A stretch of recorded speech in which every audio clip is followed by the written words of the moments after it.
Section 2 is about organizing presentations to connect with audiences. Good organization and intentional repetition are the two most powerful tools in ensuring audience comprehension and retention. So here are the recommendations when you're preparing a speech, and it's pretty simple. Step 1, tell them what you're going to tell them. Step 2, tell them, and then step 3, tell them what you have told them. It kind of reminds me of when you write a paper and you have the introduction, which would be step 1, the body, which is step 2, and then the conclusion, which would be step 3. It's important to start off in the introduction with accomplishing 3 goals. Capture the listener's attention and get them involved, identify yourself and establish your credibility, and then preview your main points. Those are the 3 items you want to make sure that you accomplish. Figure 12.3 in the text presents techniques to gain and keep the audience. Here are some of those suggestions. I encourage you to read over these.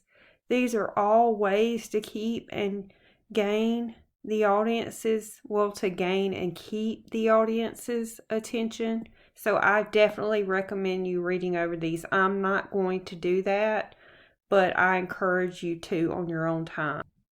So you may be wondering, how do I establish credibility? Well, there are several suggestions here that you can practice and implement. Describe your position, knowledge, or experience. Dress professionally. Display self-confidence. Use direct eye contact. And try to connect with your audience. Listeners respond particularly well to speakers who reveal something of themselves and identify with them.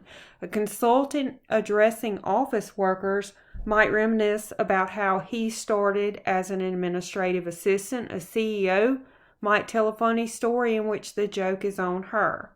With American audiences, use humor if you can pull it off. Not everyone can. For your presentation, you want the body of the presentation to be 20 minutes or shorter. You want to stick to 2 to 4 main points and develop each main point with adequate but not excessive explanation and details. Too many details can obscure the main message, so keep your presentation simple and logical. Remember, listeners have no pages to refer to should they become confused. So the following are the different ways and examples to help organize a presentation. So as you can see that there are many ways that you can organize your own presentation. I want you to be aware of these and choose the best one for what presentation that you're giving. And then once you have the body, you're ready to, or the content that you're going to cover, and you practice that, you will have the last part, which is the conclusion. You want to summarize the main themes of the presentation. You want to leave the audiences with a specific and memorable takeaway, and include a statement that allows you to exit the podium gracefully. The takeaway is a specific audience benefit or thought-provoking idea resulting from a presentation. So it's the main message of a talk. The textbook provides the following examples of poor and improved conclusions. So here's a poor conclusion. Well, I guess that's about all I have to say. Thanks for your time. Improved would be, in bringing my presentation to a close, I will restate my major purpose. In summary, my major purpose has been to, that's another improved. And then the third one that's improved, in conclusion, let me review my 3 major points. They are, and then you would go over those 3 major points. Rapport is a feeling of mutual trust and respect, a bond established between the speaker and the audience. Here are 3 techniques for building rapport. Provide effective imagery, supply verbal signposts, and use body language strategically. You can use the following techniques to enliven and enhance comprehension, and figure 12.4 shows how to engage the audience with effective imagery.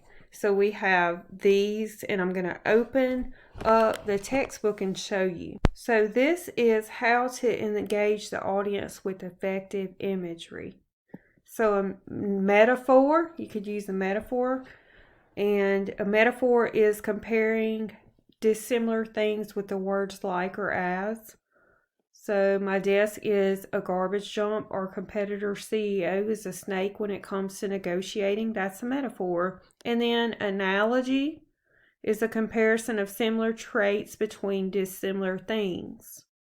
Product development is similar to conceiving, carrying, and delivering a baby. Then statistics, personalized statistics. Look around you. Only 3 out of 5 graduates will find a job right after graduation. The worst or best that could happen. Worst or best case scenario. If we don't back up now, a crash could wipe out all our customer data. A personal story. Let me share a few personal blunders online and what I learned from my mistakes. And then a simile is a comparison that includes the words like or as. Our critics use a report like a drunk uses a lamppost for support rather than illumination.